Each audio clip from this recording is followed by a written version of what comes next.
Welcome to The Purpose and the Pivot, the podcast for women who know it's time for more. With your host, C. Renee McLain, career and life coach and champion for women navigating change with confidence and clarity.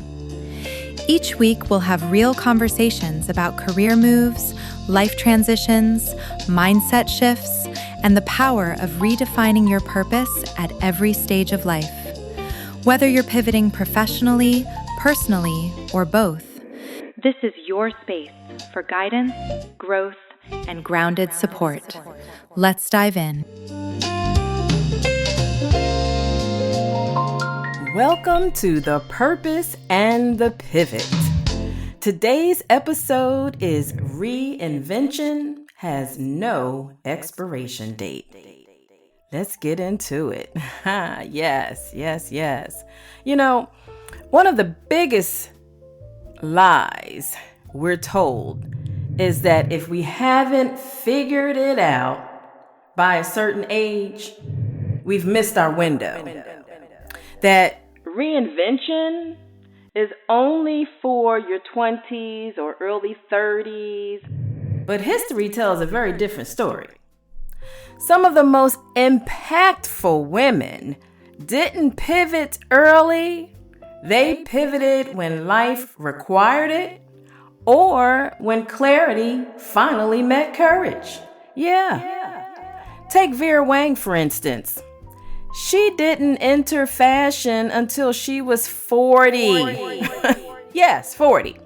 Before that, she was a figure skater and a journalist. Yeah, did anybody know that? A figure skater. That was news to me. I did not know that. Her name now is synonymous with bridal elegance. But none of that existed in her first career chapter. Take Julia Child. She didn't even begin learning how to cook seriously until she was in her 40s and became a culinary icon in her 50s. Her calling didn't show up early. It showed up right on time. Yes. And then there's Iman. She launched her beauty brand at 50 after her successful modeling career, not because she wanted to start a business, but because she saw a gap no one else was filling at that time, creating products specifically for women of color.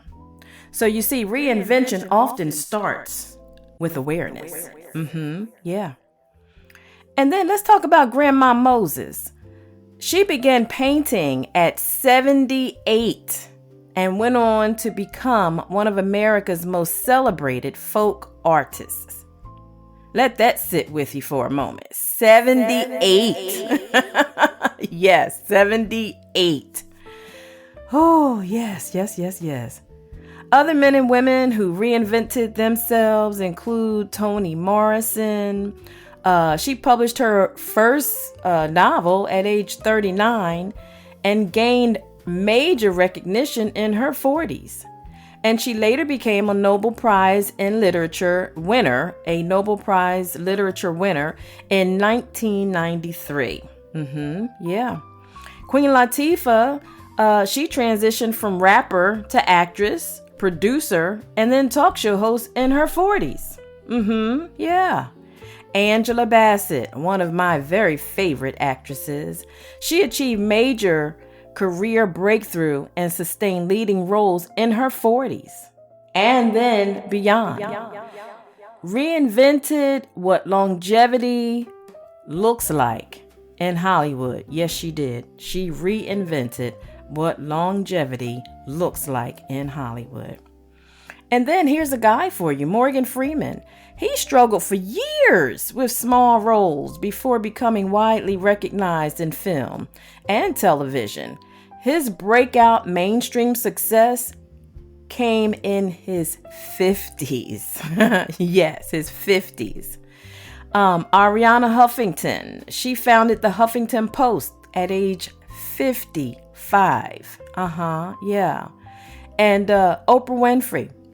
Oprah reinvented her brand in her 50s, shifting from talk show host to own network leader. Yeah.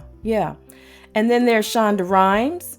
She left network TV in her late 40s and early 50s to redefine creative ownership through streaming. Yes, and how popular is streaming now, right? Samuel Jackson, another guy. He worked in smaller roles and only achieved widespread fame with major film roles in his mid-40s and beyond. And he's still going strong. Yes. Yeah. So what I say to you is, don't worry about if it seems too late to get started. Just go ahead and get started. Just go ahead and get started. Martha Stewart faced public scandal in her early 60s. Yep, she sure did. But then she rebuilt her brand stronger than ever, becoming a symbol of resilience. A symbol of resilience. Yes, she did. And let's not forget about Tina Turner. Oh, yes, Tina Turner. She reclaimed her life and career in her 40s. But you know what? Her most celebrated solo success extended well into her 60s and 70s. Yes, 60s and 70s. Yes. And do you guys remember Susan Boyle? She was the singer that became an overnight sensation after appearing on the first round of 2009's popular UK reality show, Britain's Got Talent. Yeah, Susan Boyle. She reinvented her life and career after years of obscurity. And she has an amazing, beautiful voice. Yeah, but nobody knew it before she went on that show. Wow.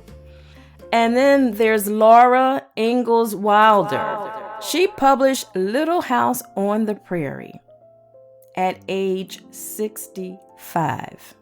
65. Yeah. And just to talk a little bit about me, I don't feel led to share my age. I do have a milestone birthday coming up this year. And those that know, they know. But my career in HR consisted of many years. I tell you, back when I started as an HR assistant.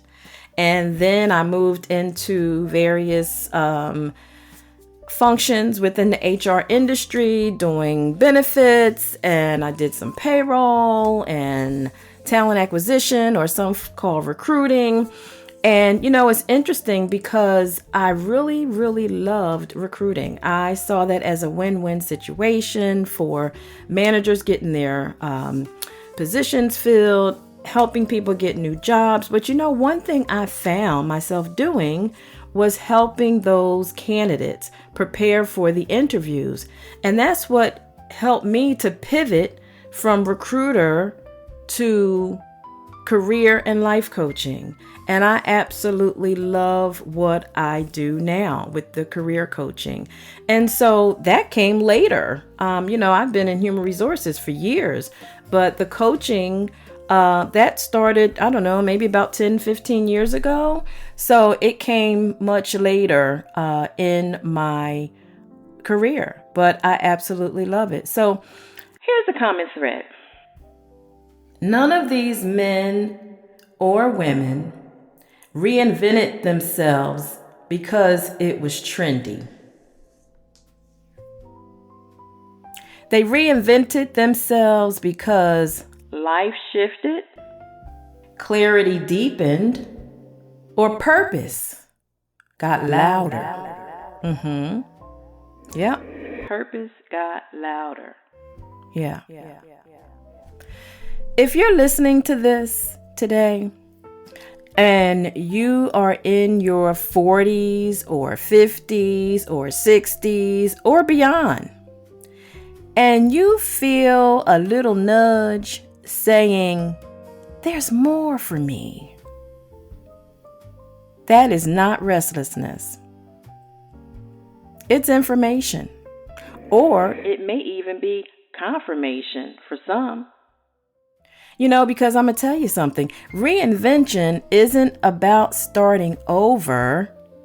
It's about starting from experience. Yeah, starting from experience. Remember, we've talked about those transferable skills. We've talked about those before, right? So, before we close today, I want you to sit with this question. If age were not a factor and fear was off the table, what would you feel led to explore or start in this season of your life?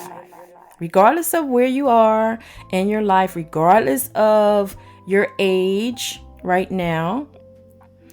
And I want you to just take a moment to notice what comes up. And you don't have to act on it today, because awareness is the first step to reinvention. Yeah. Awareness is the first step to reinvention. I realized I became aware that I loved doing career and life coaching. It was an awareness that came to me. And so I am all in. That is what I do now, right? So just take a moment and see what comes up for you. And like I said, you don't have to act on it today.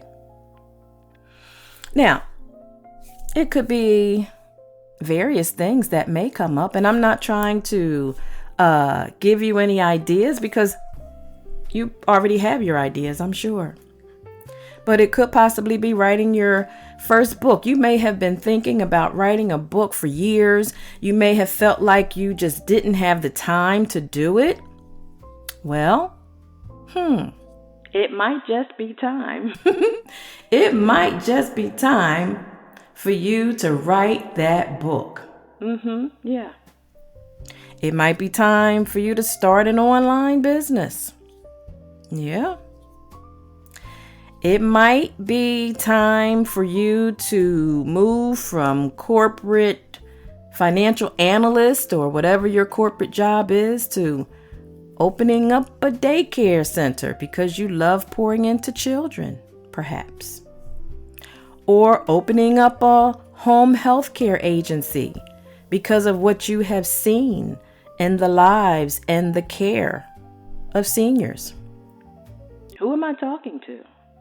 And there are so many other things, that may be coming up for each and every one of you, right? So instead of asking, is it too late? Because it's not. Try asking, what season am I in now? And what is it asking of me? Yeah. Because your next chapter doesn't need permission. It just needs your willingness to turn the page. Turn the page. Yep. If this episode resonated with you, share it with a woman who you know is thinking about pivoting to her next career or reinvention of herself, no matter how old she is. She may even be retired and thinking, what's next for me? We all have purpose, even in retirement. Yeah. I am C. Renee McLain. Thank you for joining us today for The Purpose and the Pivot. Until next time, remember to unpack your pivots with purpose, clarity, and confidence. Thank you for tuning in to The Purpose and the Pivot. If today's episode encouraged or inspired you, be sure to follow the show and share it with another woman who's navigating her own transition. For coaching support or to connect with C. Renee McLain directly, visit McLain Career and Life Coaching or schedule a consultation using the link in the show notes. Remember, your purpose evolves, and you have permission to pivot. Until next time.